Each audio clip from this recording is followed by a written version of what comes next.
Psychiatry medicines എടുക്കുന്ന പേഷ്യൻസിൻ്റെ കൂടെ ഉള്ളവർക്ക് വേണ്ടിയിട്ടുള്ള ഒരു വീഡിയോ ആണ്.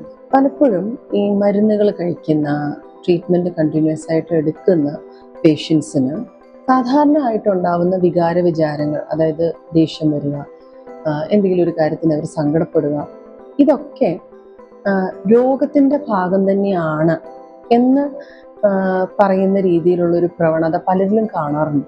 ഇപ്പോൾ മരുന്നുകൾ കഴിക്കുന്നത് കൊണ്ടോ ട്രീറ്റ്മെൻറ്റ് എടുക്കുന്നത് കൊണ്ടോ ഒരിക്കലും സാധാരണമായിട്ടുള്ള വികാരങ്ങൾ പ്രകടിപ്പിക്കാതെ ഇരിക്കുന്നില്ല, അല്ലെങ്കിൽ അങ്ങനെ നമ്മൾ പ്രതീക്ഷിക്കരുത്. പലപ്പോഴും അതവരെ ഇൻടോളറൻ്റ് ആക്കുന്നുണ്ട്. ഇപ്പോൾ രാവിലെ എണീക്കുമ്പോൾ അവരെന്തെങ്കിലും ഒരു കാര്യത്തിന് ദേഷ്യപ്പെട്ടാൽ ഉടനെ മരുന്ന് കഴിച്ചില്ലേ, അല്ലെങ്കിൽ ഡോക്ടറെ അടുത്ത് പോകണോ എന്നൊക്കെ ചോദിക്കുക.